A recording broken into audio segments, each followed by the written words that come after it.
E aí o grande desafio é pegar aquele pessoal mais carente e mostrar para eles o seguinte: eu gosto de você e eu estou muito afim de resolver o teu problema. Eu estou preocupado com o teu filho. Eu quero que seu filho tenha perspectiva.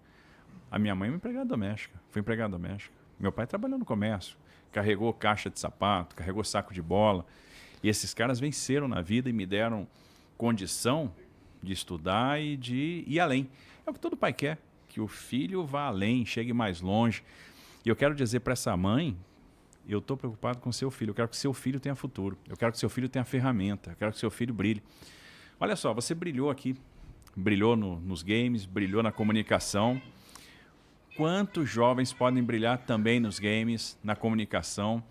Quantos desenvolvedores de aplicativo nós podemos ter numa área carente? Quantos talentos para a música? Quantos talentos para o esporte? O Estado tem que chegar junto. O Estado tem que se fazer presente. E assim, eu estou em São Paulo faz uns 2 anos, talvez um pouco mais. Mas eu já tive oportunidade eu já fui muito bem recebido por essa galera aí. Então eu tenho um bom relacionamento com pessoas, com uma ONG específica e com um cara específico lá no Capão Redondo e tal, com quem a gente já fez um trabalho junto. Inclusive, existe um programa lá que tá com a gente aqui, que a gente construiu lá um estúdio lá no Capão Redondo e tal. Também tem um bom trânsito com a galera da CUFA. Converso com uma certa... Estava sábado passado com o Marcivan lá em Heliópolis. É o presidente da CUFA em São Paulo. E, cara, indo a esses lugares, assim, uma coisa que a galera da CUFA sempre fala, que a favela não é carência, é potência. Mas, cara, a verdade é que assim, essa potência que existe ali, ela de fato existe, mas ela tá subjugada, sabe?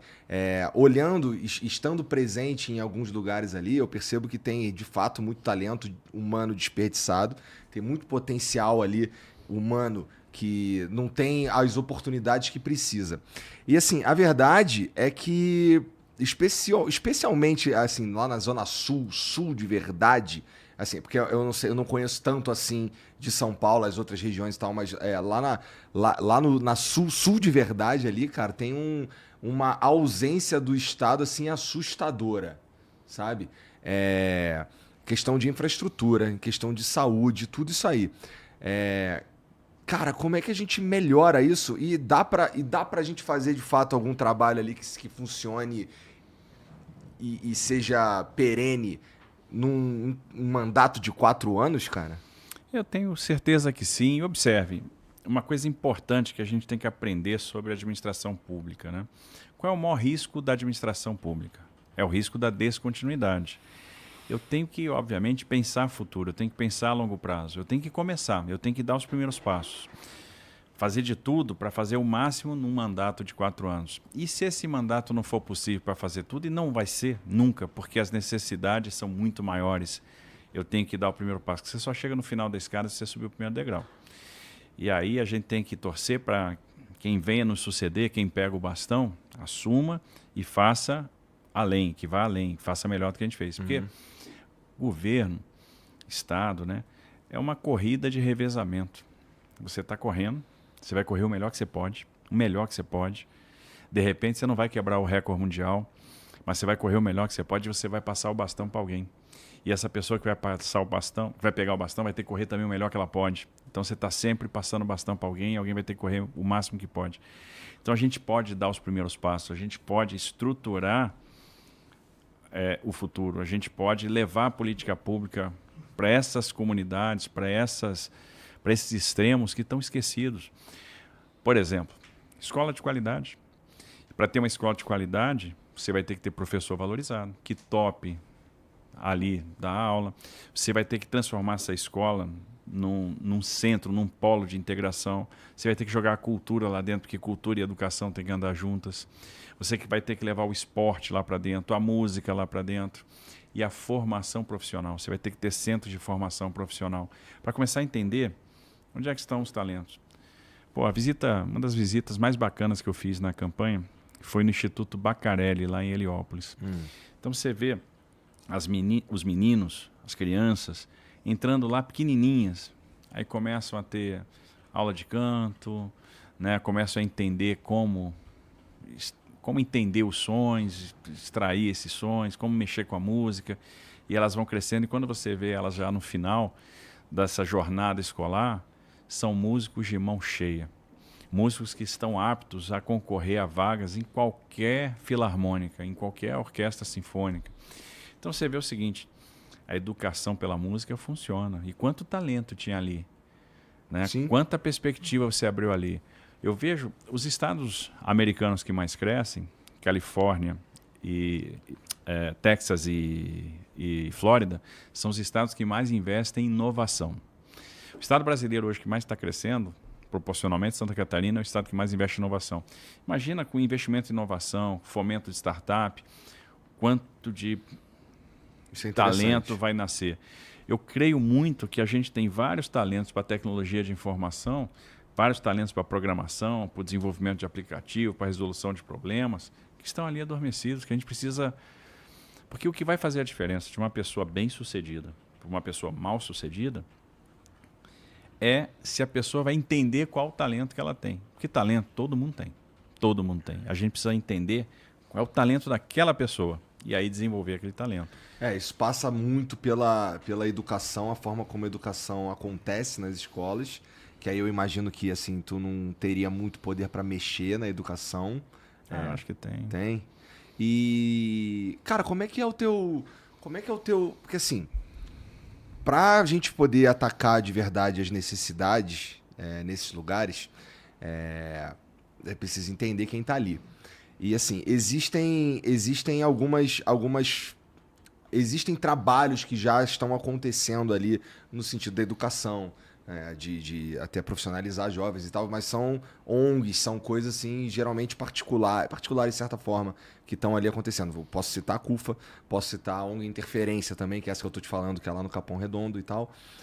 Cara, tu consegue dialogar legal com esses caras, assim? Como é que tu conversa com essas para entender mesmo o que tá precisando de verdade ali? Porque eu sinto que, assim, vou ser bem sincero, se eu conversar com qualquer político aqui que seja candidato a qualquer coisa aqui em São Paulo, ele vai falar algo parecido com isso que você está me dizendo aí. Claro. O lance é que, será que esses caras realmente entendem qual que é, o que aqueles caras ali estão precisando de verdade? E para isso, você precisa ter alguma comunicação. Precisa saber o que está acontecendo ali de verdade. E assim, você inclusive... eu sei que você foi lá em Paraisópolis que tu tem alguma coisa a ver com uma ONG também, não é? Como é que tu tá tentando estabelecer essa comunicação aí, cara? Olha só, essa comunicação nunca foi uma dificuldade para mim. É interessante, eu levei 25 anos da minha vida trabalhando com infraestrutura, cheguei no Ministério da Infraestrutura e vi que eu não sabia de infraestrutura. E como é que a gente construiu mudança em todos os marcos regulatórios, chamando os setores para conversar? Eu chamava, por exemplo, o setor aéreo, vem cá, onde é que teu calo está apertando? O que está pegando para você? E eu sou do setor. E eles me falavam coisas que eu não sabia. Não fazia ideia, para falar a verdade. Então vamos construir uma agenda de trabalho. Fez a mesma coisa com o setor ferroviário, com o setor rodoviário. Você vê que a gente passou momentos difíceis de aumento de combustível. O combustível hoje está caindo e caindo bem. O presidente Bolsonaro foi bem corajoso, atacou o negócio do ICMS, tomou porrada, todo mundo dizia que não ia funcionar e o preço desabou. E agora a cesta básica está caindo junto.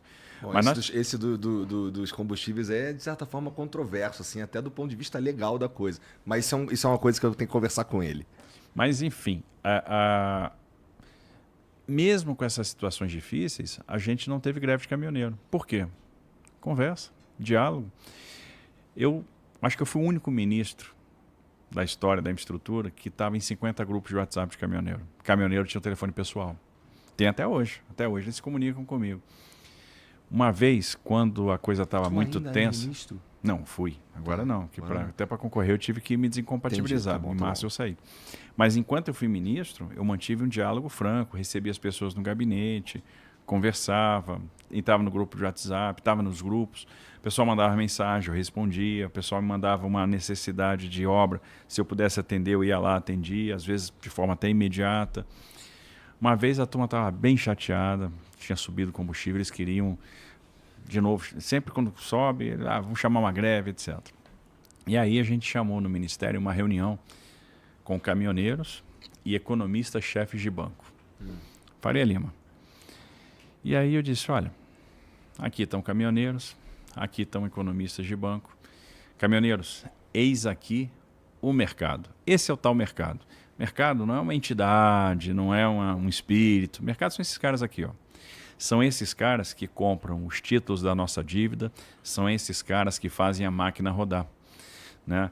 E esses caras são muito sensíveis, muito nervosos. Toda vez que vocês ameaçam uma greve, eles ficam super nervosos. E quando eles ficam nervosos, descontrola tudo, o câmbio sobe, o combustível sobe. Então, no final das contas, vocês chamam e vocês mesmos sofrem.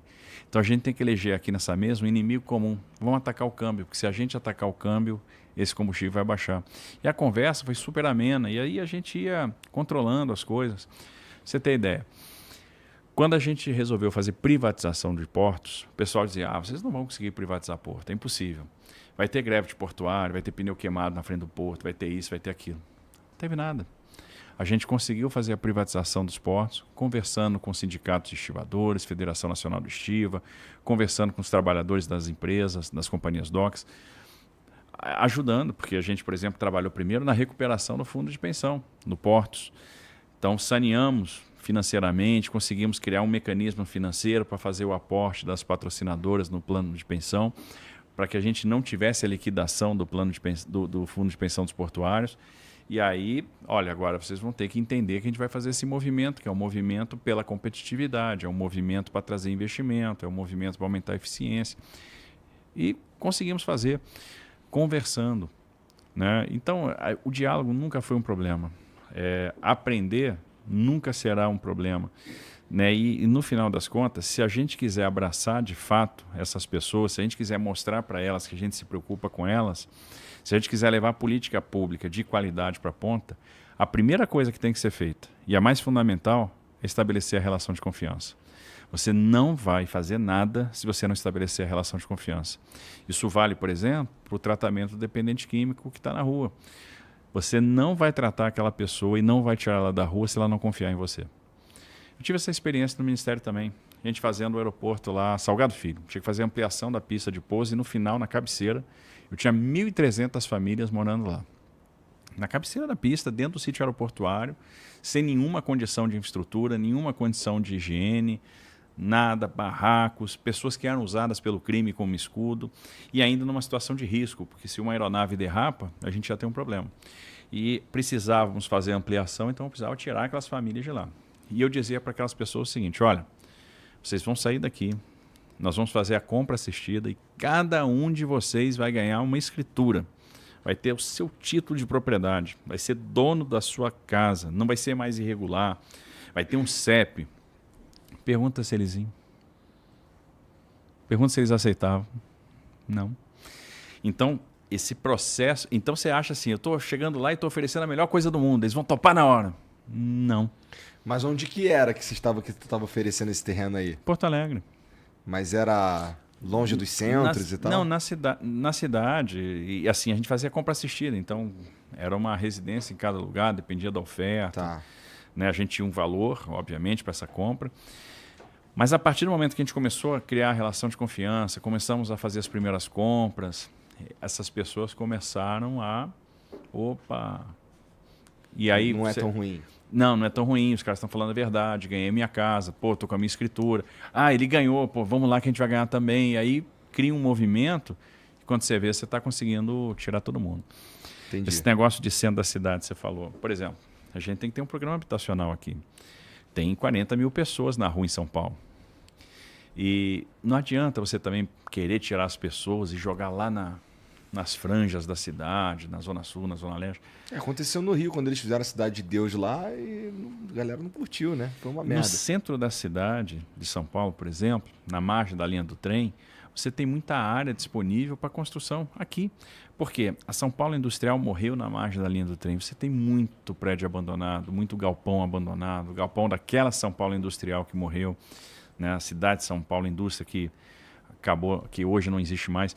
Então você tem áreas que podem ser repotencializadas, que podem ser adensadas, que podem, no final das contas, dar lugar à construção de habitação de interesse social, habitação de médio padrão, empreendimento comercial, numa lógica de parceria público-privada, onde os dois últimos financiam o primeiro, e a gente consegue dar moradia, né, com a iniciativa privada bancando pelo menos parte dessa conta, numa área central da cidade onde eu tenho infraestrutura de saneamento e infraestrutura de transporte. Então isso é transformador. E dá para fazer? Dá para fazer. E então, ninguém fez até agora por quê? Falta de vontade política? Às vezes é por não enxergar a oportunidade. A oportunidade está do seu lado todos os dias.